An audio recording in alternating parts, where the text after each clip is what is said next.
yagufata nawe yakurasaho wagwa ibyo urimo utarakarabye nguki utariyunyuguje mu mazi meza utarageze ubona amaraso ya Kristo ngakuvanemo ibizinga nukuri nawe yakurasa wagwa inzoga wayisubiramo ukayinywa ubusambanyi wabujyamo ishyari ryakugarukaho wakongera ukaruga ibintu byakubaho ubwo ishyano ryakugwira maze wirebere ngo bikore nawe maze wirebere senga ni byiza harimo amahoro harimo amavuta yo guhembura itorero rero hari abantu bakureba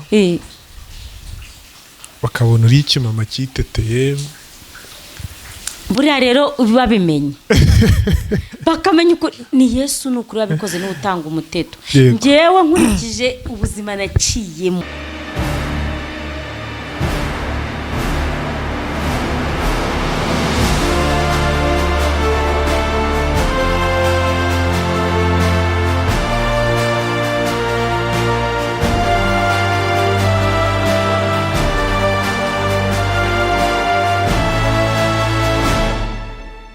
Yes, ngwaye ikaze na karibu kuri Delphines TV. Amahoro y'Imana nabane nawe, reka nizere ko umeze neza waba uherereye hose, waba uri mu Rwanda cyangwa hanze y'igihugu.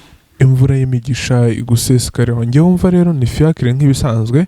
Uyu munsi nk'ibisanzwe n'ubundi twazanye Mutesi Delphine, umukozi w'Imana ufite ubuhamya bugiye butandukanye. Uyu munsi yagarutse mu kutwigisha ijambo ry'Imana. Mbere na mbere kamanzi mwakire Mutesi, ndagusuhuje cyane. Ndakwikirije. Amakuru ni meza cyane. Ntago twaherukanaga. Yego. Abantu bari bamaze ibinsi banyandikira ngo se Mutesi yagiye hehe? Yego. Ariko nagarutse Shalom. Yesu ashimwe inshuti zanjye. Bajye bamenya ko no gufata akanya ko kwigisha ijambo ry'Imana ntabwo ari byo bidutunze gusa. N'igihe umuntu aba yagiye no gushakira ahandi ashaka amarariro, ariko uyu munsi Imana ishimwe ko wagarutse. Abantu bari barakubuze pe, hari no wampamagara arambwira ati se yagiye he, hararwaye se tubimenye basi tumusengere. Atoya rwose ni muzima arahari, ahubwo hari utundi tuntu ahugiyemo, ariko nahuguka nzamuzana. Mute uyu munsi rero ntibyoroshye. Oya biroroshye. Abikomeye imbere yayo ifata imisozi kayigira amatawa. Nta bintu bikomeye. Nk'izo ndirimbo zimenyere. Nge ndi umuhanzi reka. Nzi ko izo ndirimbo ari iz'abajene. None se njyewe umana ndi iki? Oya ntago ngo tutse nyaboneka. Oya ntago zakunda kubajije guhita nta. Mute wabonye ko umuryango wa Delphines uri kugenda waguka. Yego. Mfasha dufate uyu mwanya dushimira abantu. Imana y'umwijuru ibaha umugisha, inshuti za Delphines TV, inshuti zanjye, inshuti za Yesu, inshuti z'umusaraba, abo dufatanyije uru rugendo rujya mu ijuru. Nukuri mbasabiye umugisha, Imana ibaha umugisha. Mudukorera ibintu byiza cyane. Ngewe nk'iyo mbonye turimo kwaguka tuvugane muri subscribe, like, comment. Yego.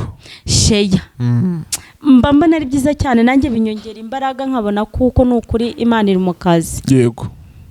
Akuzi Imana kugutuma ku bantu bayo ukazana ijambo ry'Imana ukavuga wibwira nta n'umuntu uri bukumve cyangwa ubyumve. Nta muntu ukumva. Imana ishimwe rero kuko ihora yongera abakizwa ikagabanya abarimbuka. Imana ihabwa icyubahiro n'ukuri. Ahubwo ndaza kuzasaba abadukurikira ako kajambo tukakubatiza. Gabanya abarimbuka. Gabanya abarimbuka wongera abakizwa. Yewe gabanya. Gabanya ubwabo gaciyemo kabiri nta nubwo kakumvikana. Sinzi impamvu iryo jambo rimbamo kubera kuko abantu muri no minsi bararushye. Yego. Abantu muri no minsi barakora ibyangwa n'amaso y'Imana. Yego. Kandi ijambo ry'Imana ryarambwiye ngo abakora ibyangwa n'amaso yayo ntago bazaraga ubwami bw'Imana.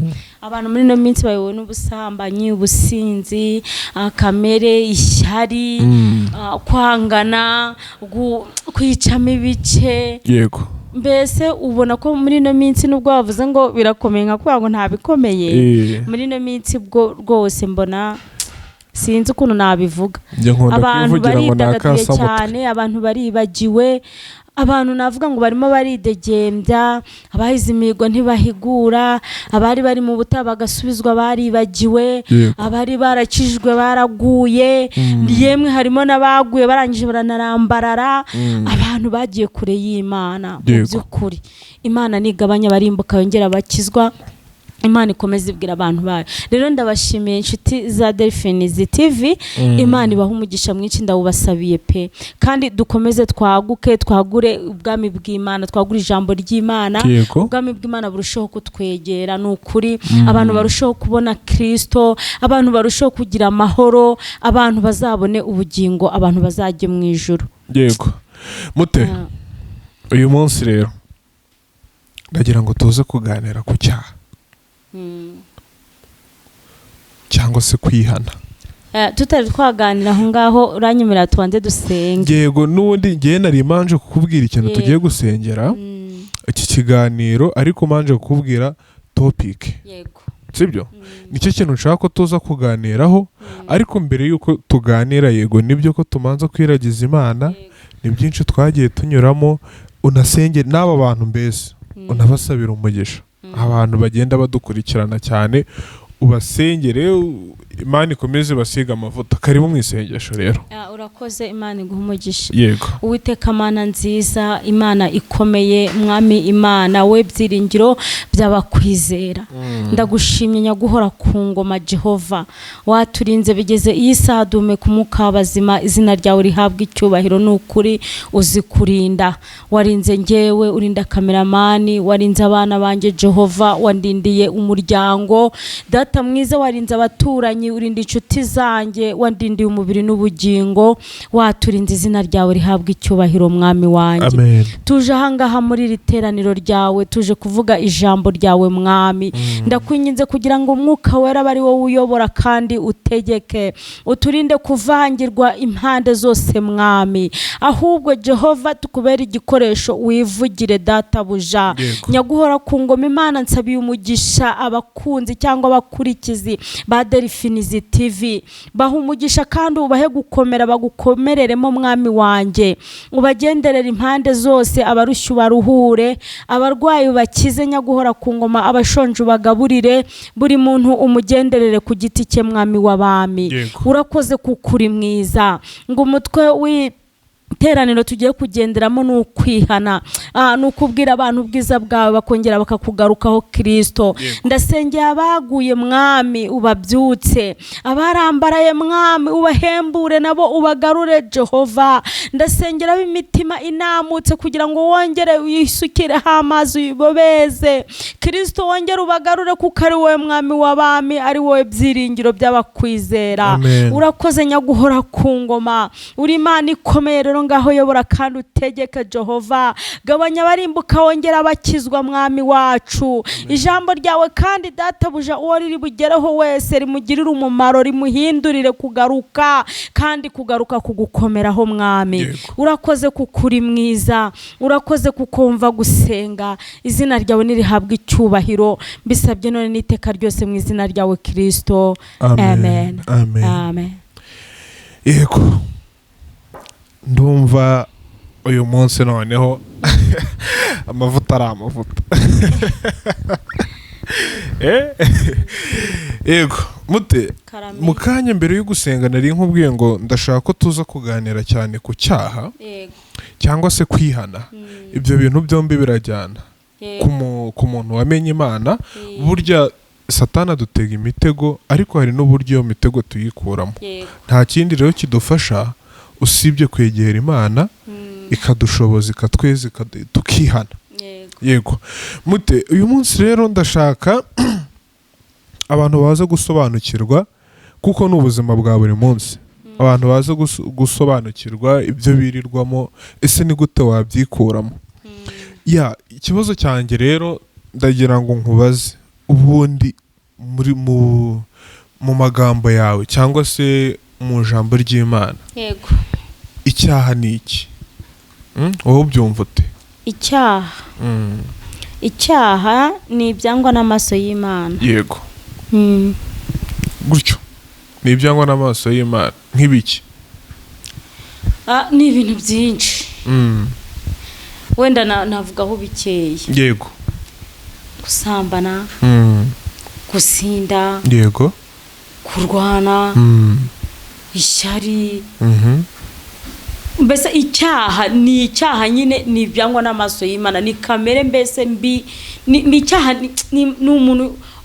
Icyaha gikorwa n'umunyabyaha nyine, umuntu yobogwa n'imbaraga z'umwijima. Yego.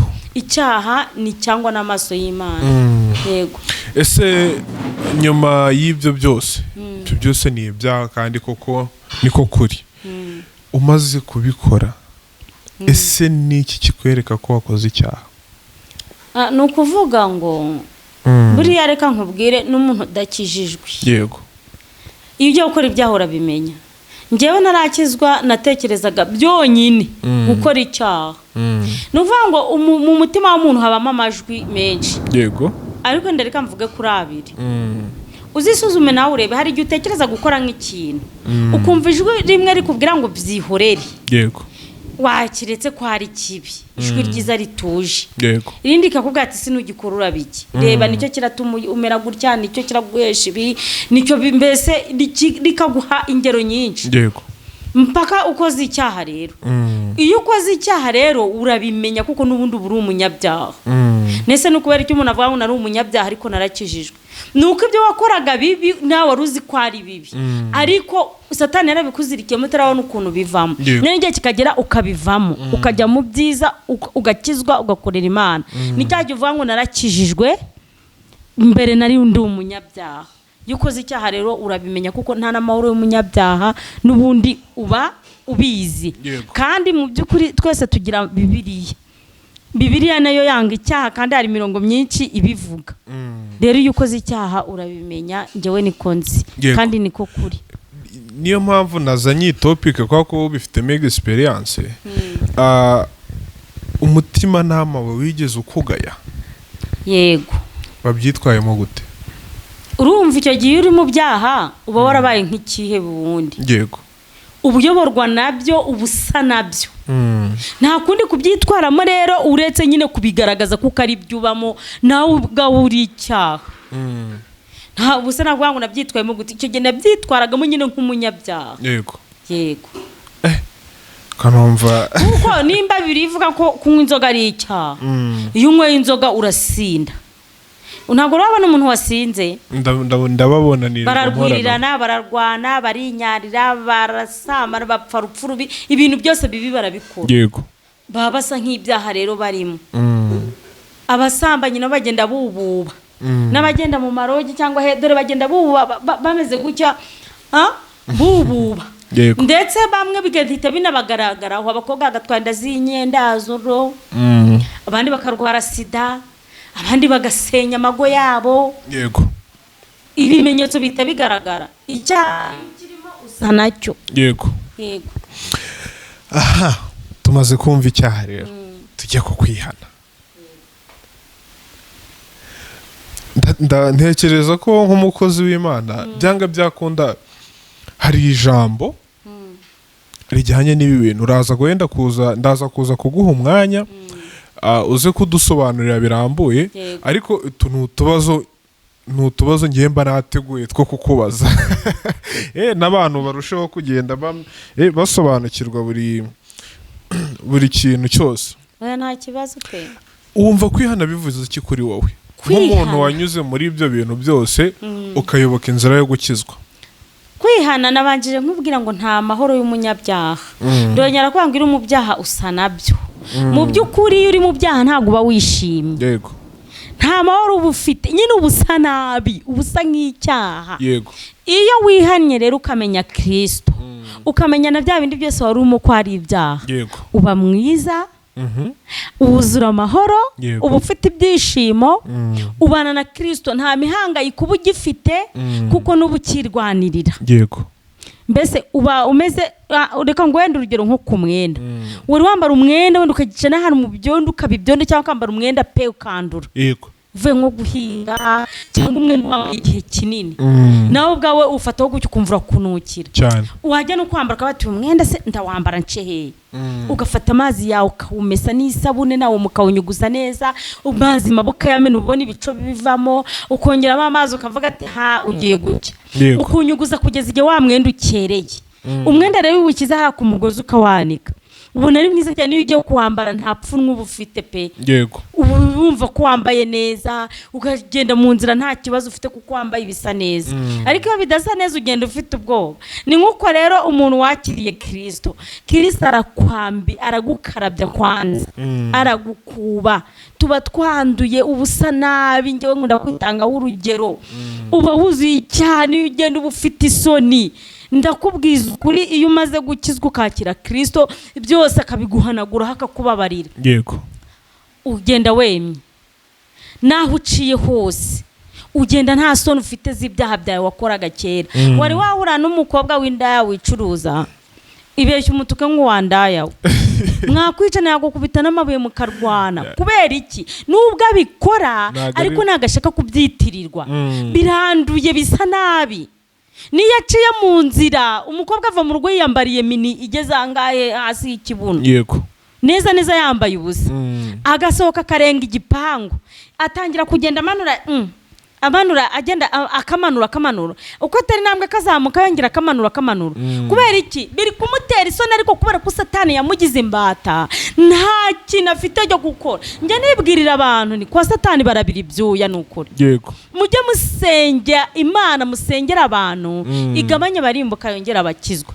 nukuri kose Satani agukoresha igitugu icyo bitaga tunamwene akakuvuga supidi nukuri akagukoresha ibintu nawe ukajya ushaka n'ukuntu biva mu kabibura umukobwa akagenda ari kumanura yatenamo kunyakazamo kandi yavuye mu rugo akamba yabireba yari afite n'indi myenda ariko kubera kuko umudayimoni wamwambaye urimo we nicyo ashaka tu ashaka gukora kandi akagukorera muri we yarakugize igikoresho cye akagukoza n'isoni yego akagucira ku karubanda kandi udafite ukuntu wamwigobotoraho iyo umaze gukizwa rero ugiye kwambara wa mwenda wumva gute wowe ubwawe niyo ureba ubona utari buwambare yego niyo ugiye guca mu nzira ubona nyine ugomba guca mu nzira nk'umwana w'Imana niyo ugeze ku kabari muri abasenzi mwasindanaga bakanaguhamagara uhita ubabwiza ukuri ababwira ati njyewe narakijijwe yego iyo utarakizwa neza rero ugikaraba mu mazi ya mbere utari winyuguza muri womo utinya no kuhaca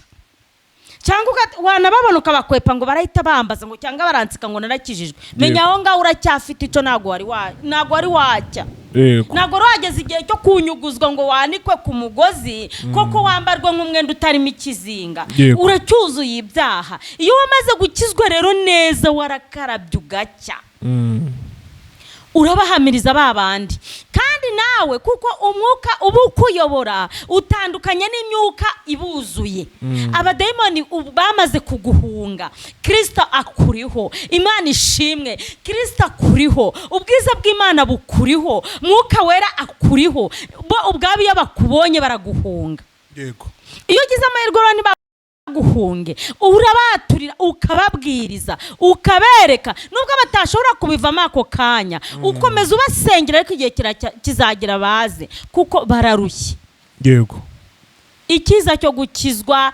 nukuruhuka nawe kumva ubwawe uraruhutse namba warinda bakajya bavuga ati yarakijijwe nta kirindaya namba waribaga ati ntabwo akiba nimba warasindaga ati Mana yanjye we nta gisinda nk'umwanya abantu bajya bamamagara abakobwa bakambwa tujye dusengera Imana cyane natwe Imana izaduhindure nukuri natwe dushaka kuba abantu beza ariko turacyananiwe ndagira ngo mubwire ngo ngiyewe ndacyabasengera kandi nzakomeza nsenge kugeza ku mwuka wanjye wanyu umusembayo kandi ndabizi kuko hari n'abandi bantu benshi bubaha Imana bya 7,000 bitarapfukamira Bayali abo ngabo nabo barasenga bagasengera abo bazi nabo batazi kandi nabo bahora basenga ngo Mana gabanya barimbuka wongera abakizwa yego yes none se mute karame umaze kuduha ubuhamya yego nkubaze igihe wihanaga uri mu bihe bimeze bite,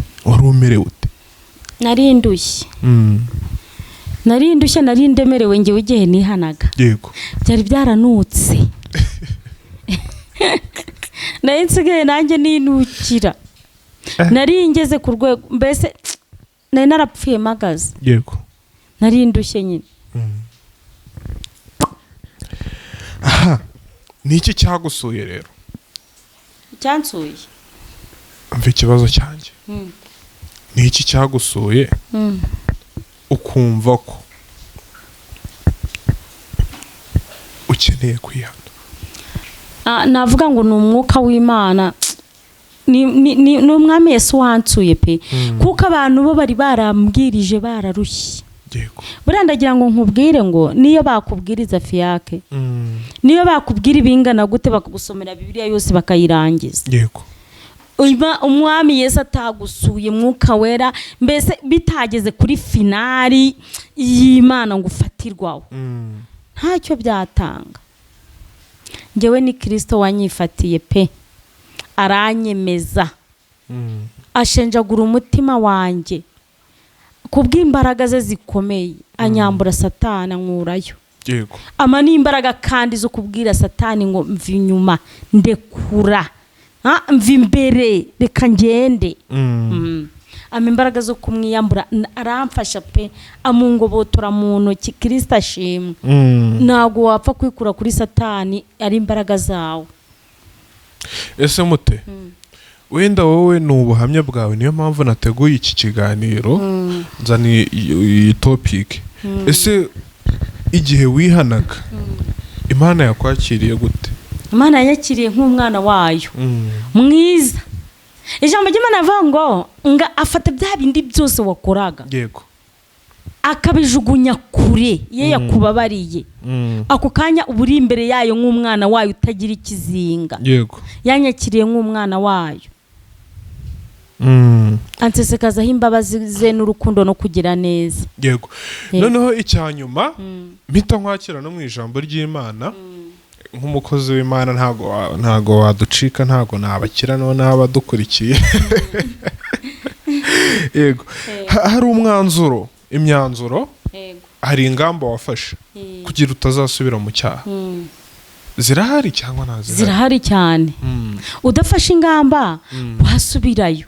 Nese ugira Satani ntabwo asinzira, nta nubwo akureka, nta nubwo yandetse, ahubwo ahora arekereje, n'ingabo ze n'abadayimoni bahora baherekereje ho gatoya, utushijeho gatoya. Wasubirayo. None se ntabwo ujya kumva ngo abakozi b'Imana baraguye, ngo basubiye inyuma. Ntabwo basubira inyuma, noneho bagakora umva ibirenze ibyo bakoraga, kuko none yongeye akabafatiraho abarisha umwanda. Rero nanjye ntago yandekuye, ahora arekereje. Udafashe umwanzuro rero ngo nawe icyo wafashe ugikomeze, ufate Kristo umwami w'amahoro, utadutwazanye igitugu, wuzuye imbabazi n'urukundo no kugira neza, uhora uturwanira intambara z'urudaca, ngo umwiyegereze, akubemo, umubemo, nawe wagwa, wabisubiramo, kuko birahari nawe byahagiye. Yego. Ariko ndashima Kristo kuko njyewe yamfashe, nanjye nkamufata nkamukomeza, numva nuzuye amahoro. Yego. Rero reka mwiyakirire mu ijambo ry'Imana. Sibyo? Yego. Ndizera ko bisobanukiwe. N'abakunzi ba Delphinize nabarizaga binginge bambe mujye mukora comment, mudugure wenda aho twavuze ibitari byo, aho mbese wenda mubona bitagenze neza cyangwa aho byagenze neza, aho byagenze neza mutubwira ati rwose nibyo murimo neza nimukomeze, aho byagenze nawe mutubwira ati ariko ahangaha nicyo comment zibereyeho. Ahangaha twebwe ntago turi mwihangana cyangwa ngo turarushanwa, ntago turi mu gupiganwa, oya turaganira ijambo ry'Imana, turahugurana, buri muntu abwira undi icyo yamenye. Dupfa kuba turi kubwirana ibidufasha muri uru rugendo, muri iyi nzira turimo, ibidufasha kujya mu ijuru, twese nicyo duhatanira, ibidufasha kuba abantu beza, tugakora iby'Imana ishaka, tukanga ibyangwa n'amaso y'Imana. Rero ahangaha ntabwo ngewe n'icyaha imbere yanyu ngo ndabarusha kuvuga, nta nubwo mbarusha kumenya ibintu byinshi, ngewe nta n'ikintu mfite nababwira na kimwe, nashobojwemo na Kristo. Namwe rero bakunze ba Delphines TV, bwoko bw'Imana, mufite byinshi namwe muzi, mufite byinshi munandusha, ariko ngewe nimba nanjye mba nicanga batereka tuganire, tubwirizanye, tuvuge, namwe mujye mumbwira rwose, mumbwira ati bimeze gutya, bimeze gutya, Imana ibamugisha. Reka twigendere mu ijambo ry'Imana. Uyu munsi rero nateguye ijambo ry'Imana, reka mitenso mu ijambo ry'Imana rijyanye n'ibyo wambajije. Iryo nateguye reka ndyihorere, kuko umwuka wera yayoboye, kandi umwami Yesu ashimwe. Amen. Reka Mana, uyu munsi nakoresheje mashine. Tujye mu Bagalatiya. Yego. Ibice byaho 5. Reka twisomere ku murongo wawo wa 19 kugira ngo turebe ibyangwa n'amaso y'Imana. Abagalatiya 5 umurongo wa 19. Reka ngusomere. Yego. Haranditse ngo dore imirimo ya kamere iragaragara niyi. Ngo dore imirimo ya kamere iragaragara, irigaragaza y'ubwayo, ngo niyi ngiyi. Nugusambana, icyaha kibi cy'ubusambanyi mpora nkibwira abantu. Beneda, gusambana ni icyaha, gusambana ni icyaha kibi, ni icyaha giteye isoni, ni icyaha cyica ubugingo, cyica umuntu w'imbere, kuko gikorerwa mu muntu. Ni icyaha Imana yanga urunuka, ni icyaha cyatumye Imana irimbura Sodoma na Gomora, iraharimbura, kuko icyaha ngo cyari kigeze kure cyane. Ni icyaha mbese kibi, icyaha cy'ubusambanyi ni kibi cyane n'ukuri. Baraza kutwihanganira, imvura idusanze mu kiganiro. Yego. Ikindi gusambana no gukora ibiteye isoni n'iby'isoni nke. Ngo no gukora ibiteye isoni n'iby'isoni nkeya. Niyo wigeze kumbaza ikibazo turimo tuganira, urambaza ngo iyo umuntu ari mu byaha bameze ati. Nanagisobanuye hari iyo uri mu byaha nawe ubwawe ubusa nabyo, uba ufite n'isoni, bigutera isoni ariko utabona n'ukuntu bivamo. Ngo ni ibiteye isoni n'iby'isoni nkeya. Yego. Hari ibiteye isoni umuntu wese wowe ukagenda wumva ko ufite isoni, ariko hari n'iby'isoni nkeya umuntu akureba akavuga ati koko uriya mukobwa yambaye nabi. Yego. Uriya mukobwa ni ibiki yigize uriya mugabo koko. Ese uriya mugabo urimo kujya gusambana, reba avuye mu ndaya, avuye muri rogi kandi atize umugore we hariya mu rugo. Ni iby'isoni nkeya, ibintu byo kwiyandarika.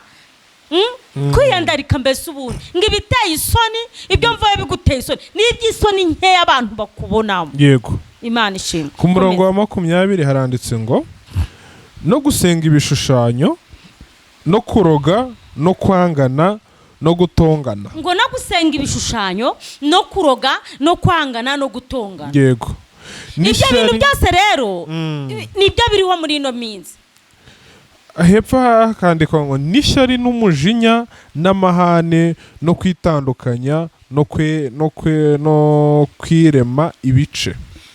Ngo n'ishyari n'umujinya no kwitandukanya no kwiremamo ibice. Ibyo bintu byose rero nibyo bihari, ibyo biri kurangwa mu bana b'abantu.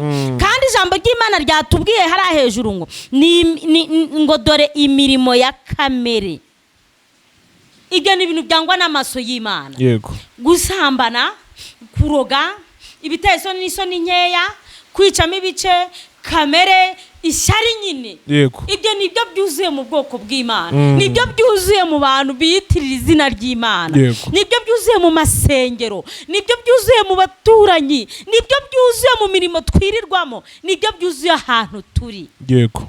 Abantu baradamaraye, abantu bihaye amahoro, niko navuga, bari horomoneje. Wa mugani sinzi ukuntu numvise bavuga ngo nimba ari kwimahoroniza, kwihesha amahoro. Imana itubabarire. Ni ukuri abantu baradamaraye. baradamaraye bari gutetera mu muruho buzuye ibyaha buzuye agahinda ariko mbese barakwereka kuko nta kibazo ariko nyamara bararushye. Imana igabanya barimbuka yongera abakizwa. Reka dukomeze soma komeza ku murongo wa 21 haranditse ngo no kugomanwa no gusinda. Ngo no kugomanywa no gusinda. Bene data ndakurahiye ubusinzi buranga hanze. Abantu barasinda mu gitondo bakageza ni mugoroba mugacya mu gitondo abantu ntibashobore kubyuka bari muri za hangova. Kunywa inzoga n'icyaha Bibiliya irabivuze. Twagiye wakomeza akandika ngo n'ibiganiro bibi n'ibindi bisa bityo.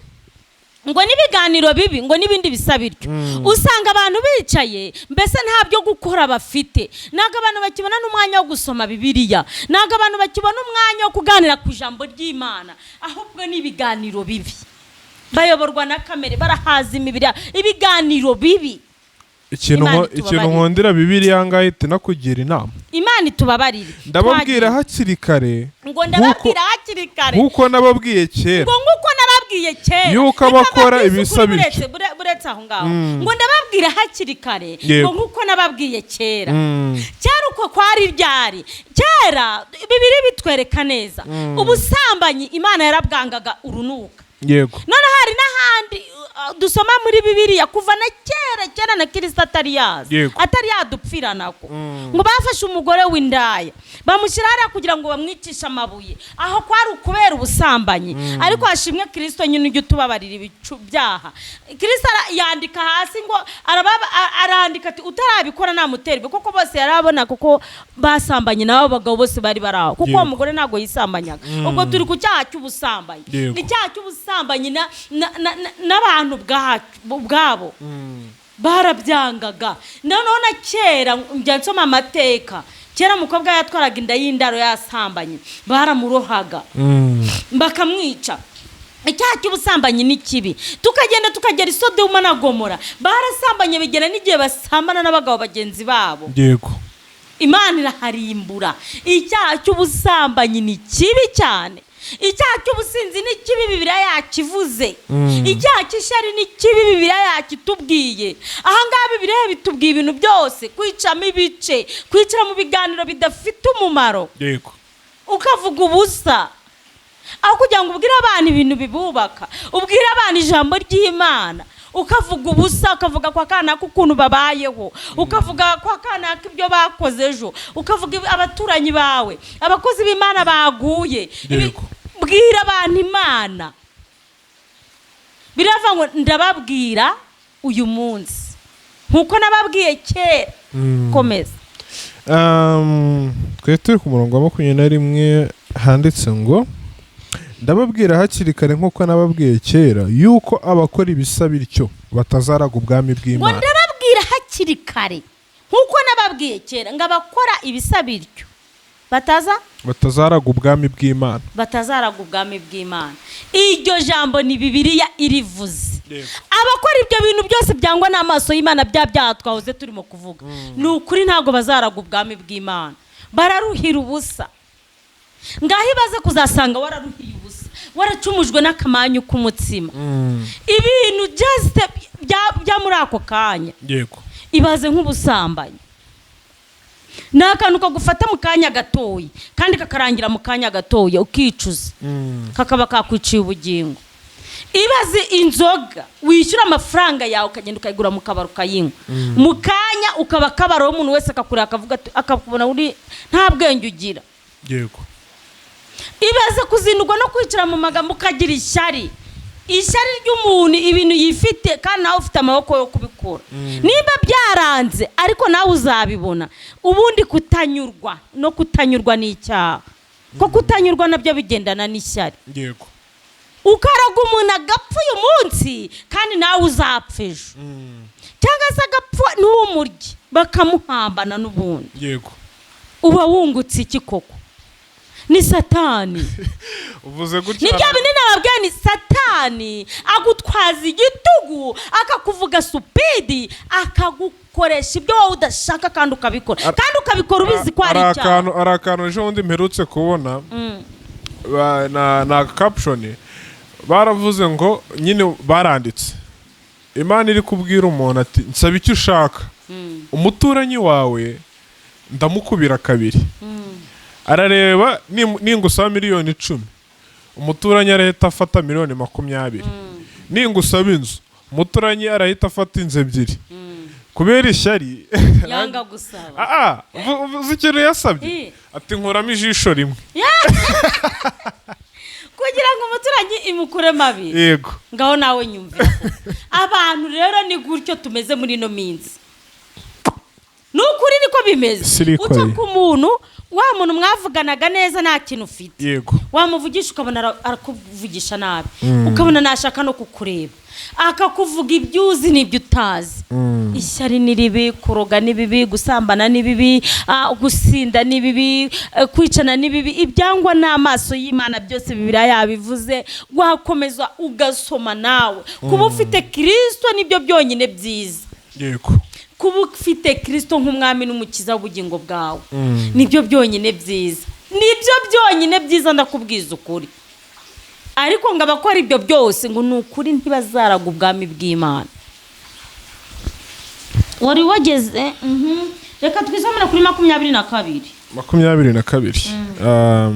ariko rero imbuto z'umwuka ngo ariko rero imbuto z'umwuka ni urukundo n'ibyishimo n'amahoro ngo ni urukundo n'ibyishimo n'amahoro no kwihangana no kugira neza ngo kwihangana no kugira neza umva uzi ibyo bintu bikorera mu muntu umeze gute warangije kwanga bya bindi twabonye haraguru yego utakiyoborwa nabyo utagikorera satani utakiri umukozi utakiri ingabo ya satani ingabo za Yesu koko haleluya ingabo za Yesu koko Imana ishimwe izo nizo turimo gusoma nonaha ngo ariko rero imbuto z'umwuka n'urukundo n'ibyishimo n'amahoro haleluya Imana yo mwijuru ihabwa icyubahiro ndafashijwe komeza noneho urukundo no kugira neza n'ingeso nziza no gukiranuka kwihangana no kugira neza n'ingeso nziza no gukiranuka ngo kwihangana no kugira neza no gukiranuka kwihangana ni byandi nakubwiye ntago satani atureka reka da ahora turasa imyambe hubwo wowe ukuntu uhagaze gusenga amabombe ya satani ukayafatira mu nzira atarakugeraho Kristo arayafata kwihangana n'urukundo no kugira neza yego ibyo ni byandi nakubwiye ni yagufata nawe yakurasaho wagwa ibyo urimo utarakarabye nguki utariyunyuguje mu mazi meza utarageze ugona amaraso ya Kristo ngakuvanemo ibizinga nukuri nawe yakurasa wagwa inzoga wayisubiramo ukayinywa ubusambanyi wabujyamo ishyari ryakugarukaho wakongera ukaruga ibintu byakubaho ubwo ishyano ryakugwira ikidukiza ni Kristo iyo wabiretse rero uba wifitiye urukundo n'imbabazi no kugira neza kuko umwuka wera ukurima ukuyobora umwuka w'Imana ukuyobora n'umugwaneza umwuka wera rera n'abayoborwa nabo barera aho ngaho twikomereze kuri 23 no kugwa neza no kwirinda ibimeze bityo nta mategeko abihana ngo no kugwa neza no kwirinda ibimeze bityo nta mategeko abihana ntayo pe nta mategeko abihana kugwa neza no kwirinda uba wibanira na Kristo uba uri umunyamahoro uba nawe ubwawe wuzuye amahoro wumva umeze neza n'ukuri nta mategeko abihana iyo hari igihe nicaraga nkumva ndi mu curaburindi ndi muri iyi si mva hari n'igihe nicaraga nkumva napfa cyangwa nkanakureba nkavuga ati ahubwo kuki yaba yaranapfuye yaba n'imodoka ubwo yari namwishe nta n'ikintu wangize ari ukubona just wibereyeho njyewe nakubona guseka wishimye yego numvaga nakwica ahubwo kubera iki njyewe nibyo nuzuye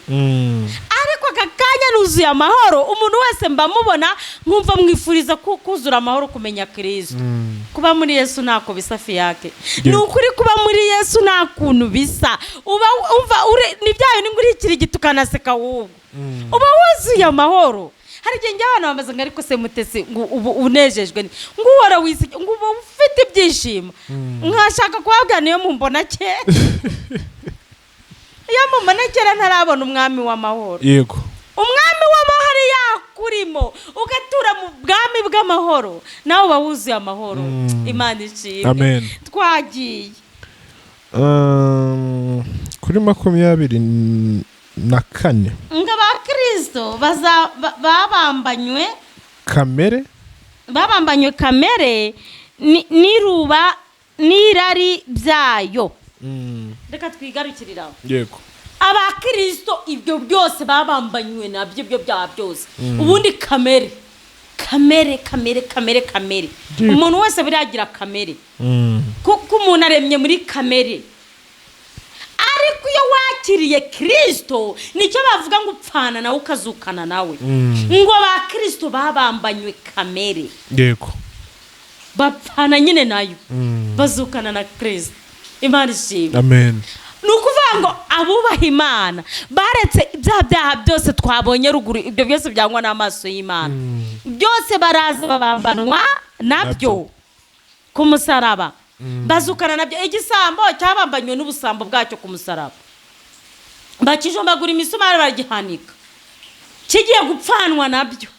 Ariko kuko cyabambanywe na Kristo, uruhande rwa Kristo umwana w'Imana utagira icyaha, kizukana na Kristo. Arabavuga rero cyabambanwe n'ibyaha byacyo. Arabavuga rero ariko kibambanwa nabyo kizukana na Kristo. Arabavuga ko uramujura rirajuru yaryibye. Ntabwo yaryibye, yararikoreye yubashye Imana. Yubashye Imana, yubaha umwana w'Imana. Kuko nibibuka neza amagambo yavuze ati rero urabona turajyanye muri iyo paradizo, nyaboneka uzamfasha twibanire. Bibiliya iravuga ngo kubaha Uwiteka nibwo bwenge no kuva mu byaha niko kujijuka. Yego. Kiriya gisambo ijuru cyararikoreye, cyarabanjije kwanza cyubaha Imana, cyubaha umwana w'Imana, cyubaha Uwiteka. Kibona kuko we nubwo ari ku musaraba nta cyaha agira. Yego. Cyahise kibibona kandi cyari ikinyabyaha, kibambanywe n'iki n'ubujura bwacyo. Ngo ariko cyitegereje umwana w'Imana uruhande rwacyo ngo kibona warera. Haleluya. Ngo kibona yambaye icyubahiro, kibona nubwo yari ku musaraba ajombyemo ibiti bamwambitse ikamba ry'amahwa dutubiza amaraso, kireba ya maraso kibona nayo agaciro, ngo kibona Kristo ntacyagira.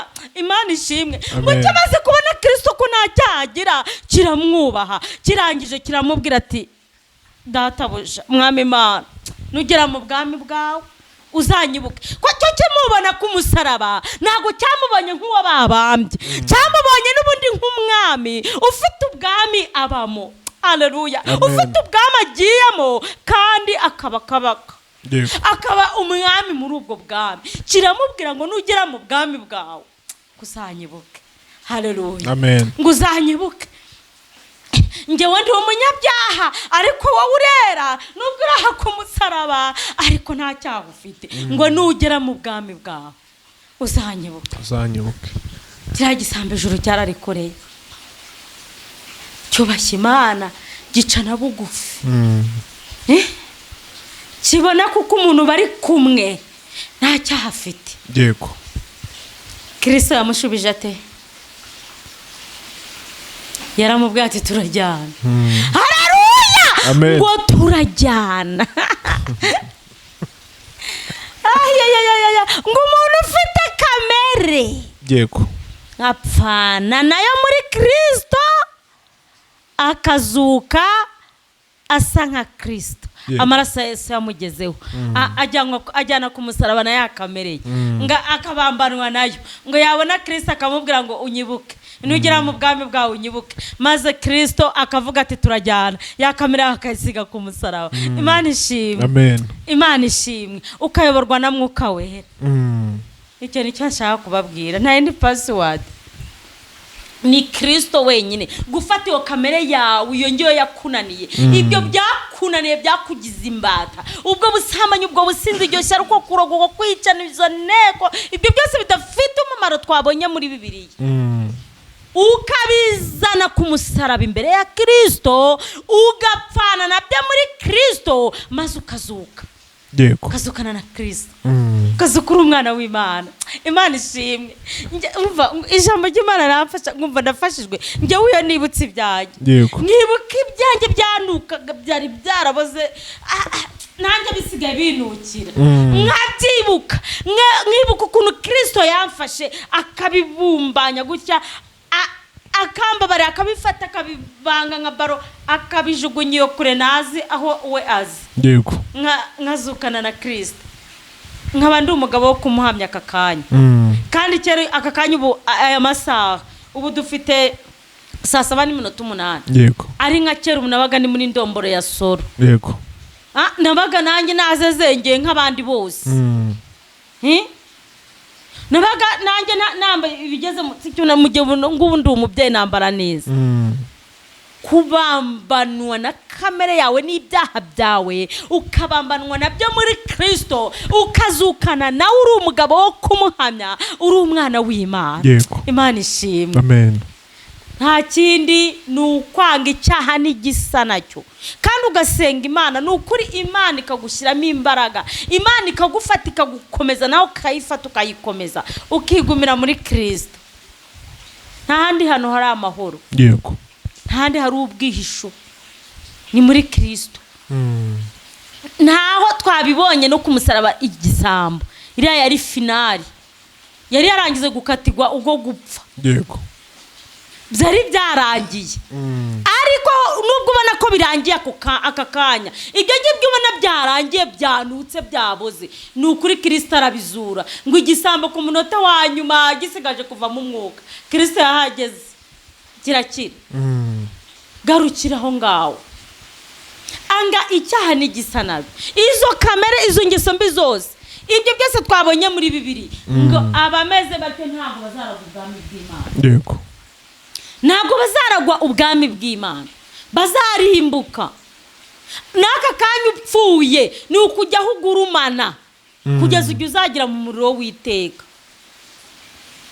Ariko upfuye wubaha Imana ngo ubusinzire mbese hamwe n'abandi bera Kristo harana ajya hatambagira ko ahantu baryamye ni heza nukuri.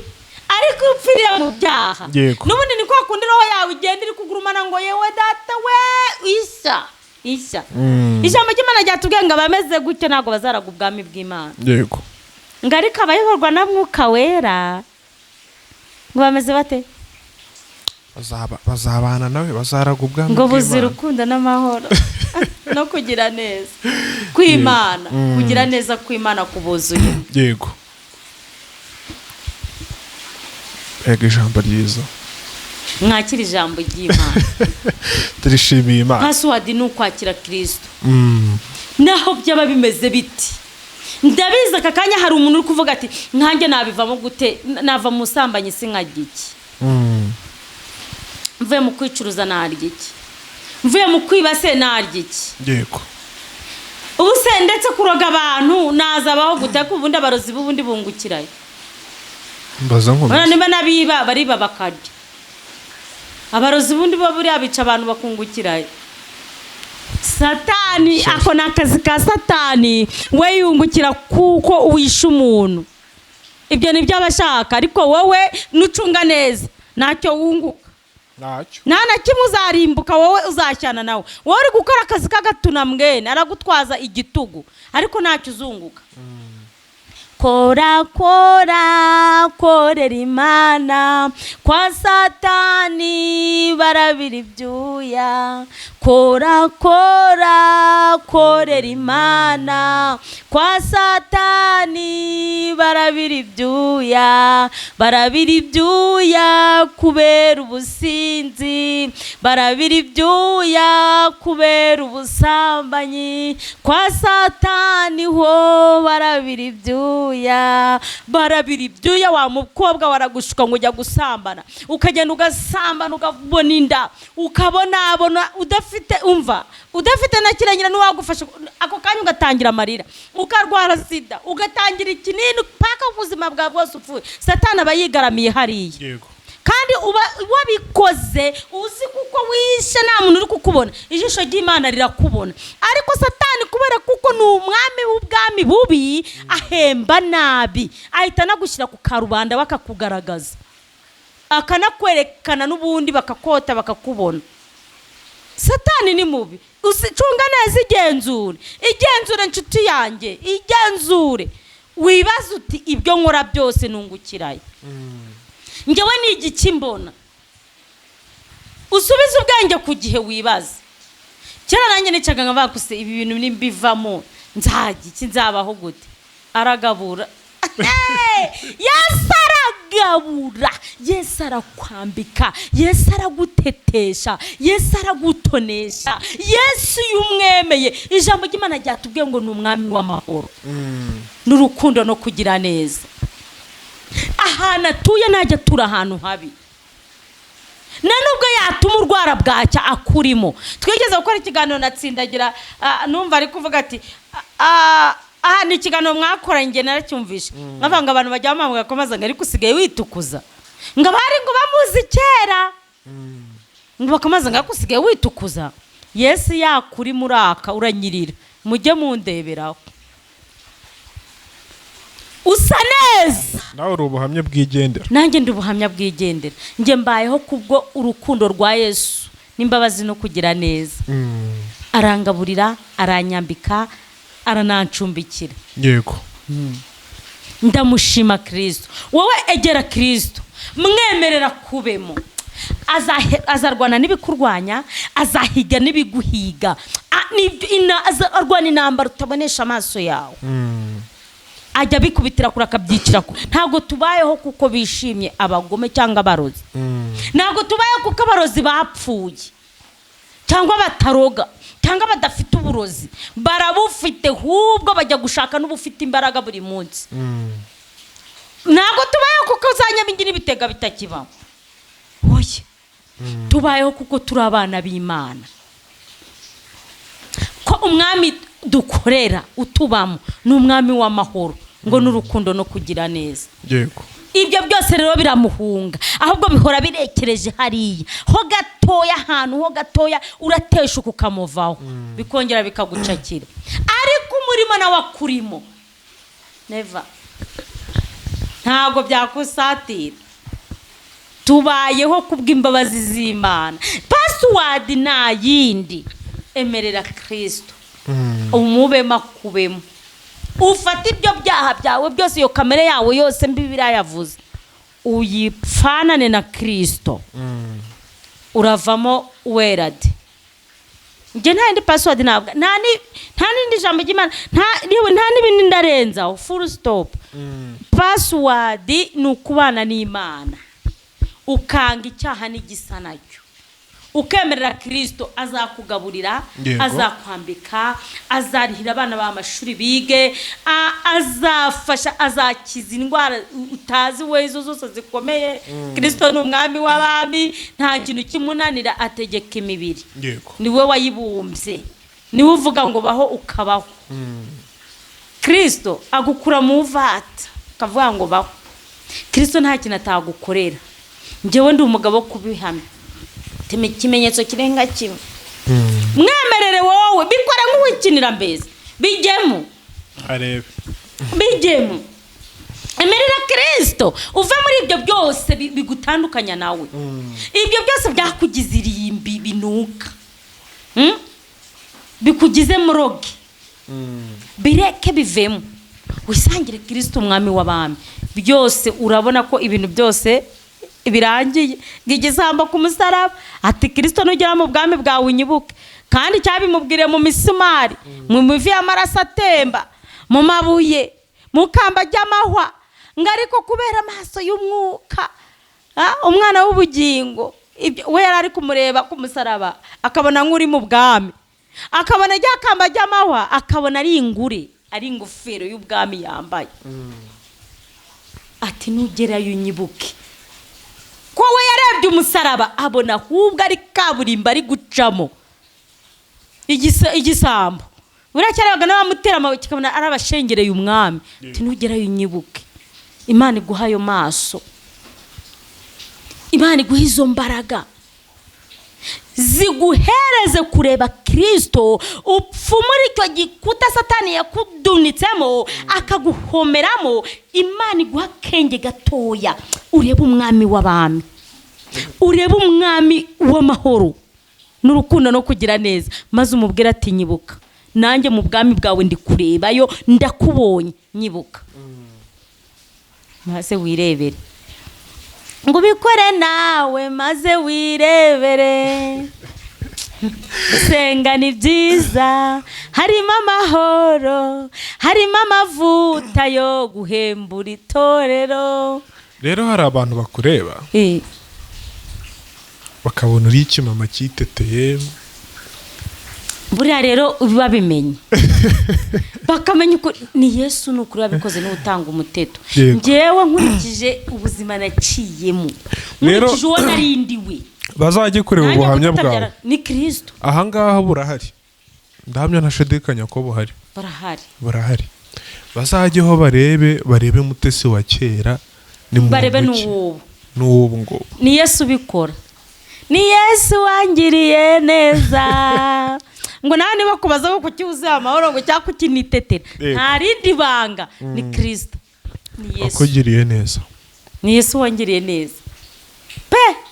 nta n'undi muntu niratana, ni Kristo. Umwana w'umuntu we yaza aka kanya akakuzira mu buzima, akagukora buri kimwe cyose akagenda, ndetse wanamubabaza akarakara akavuga ati sinkigukeneye, sinyishaka no kukumva. yego, ariko do uriya Kristo ntajya kureka no mu rukundo murajyana, ni ukuri pe. hari abana aka kanya bishingikiriza abantu, ukumva umuntu yafashe umuntu amugira nk'Imana ye, kubera kuko umuntu amugaburira, kubera ko amwambika, kubera ko amumenyera buri kimwe, kavuga ati ninakora ibyo ashaka amvuyeho najya heze. abo ni babandi uzasanga umuntu yarabavuyeho bakababara, kubera ko bari bahanze amaso ku muntu, ntabwo bari bahanze amaso kuri Kristo. Kristo niwe utegura ibyo bintu byose. hari ibintu ducamo muri ino si, hari inzira zigenda ziteguye zipanze, ibyo byose ni Kristo biyobora. uhanze amaso ku muntu igihe kiragira akagenda, ariko hanga amaso kuri Kristo. ko abantu n'aba Kristo n'ibintu n'ibya Kristo. Kristo atanategetse nabo nta kintu bagukorera. yego, umuntu nta kintu yakumarira atarimo Kristo. hanga amaso Kristo, niwe utetesha, niwe utanga amahoro, yego, niwe kugira ikidamange. iyo ufite Kristo we nzakunambaho, nzakugwa inyuma, uri umwami wanjye. uritangira ukaba n'iherezo Kristo, uri inzira n'ukuri n'ubugingo, uri Arufa na Omega. nta wakwizeye uzikorera amaboko Kristo we, kandi nta muntu uzajya kwa data utamujyana. yego, ngo uzagaruka utujyana, kandi uzajyana abakijijwe neza. Yesu azajyana abakijijwe neza, Yesu azajyana abakijijwe neza, azatabara abakijijwe neza, abihanye ibyaha Yesu azabajyana. mute iyo ndirimbo irahari kuri Delphinies TV. reka ngusabe tugana ku musozo, usengera aba bantu babaswe n'ibyaha. tumaze kumva ijambo ry'Imana ko nabo burya Imana yabashoboza bava muri ibyo bintu. irabashakana cyane, irabahamagara buri munsi, ijya inyuranye ibyo bihe ikabihindura. yego, irabahamagara, ndagira ngo rero irabakeneye, ndagira ngo abo bantu bameze batyo ubasengere tugana ku musozo. ariko mbere yuko tugana ku musozo, kuko ndashaka kusenga duhita dusoza, reka nongere nshimire abantu bari kudushyigikira rwose. Imana ibaha umugisha. ntago nagenda ntakababwiye, ndi guteraho akajisho nk'ishimo,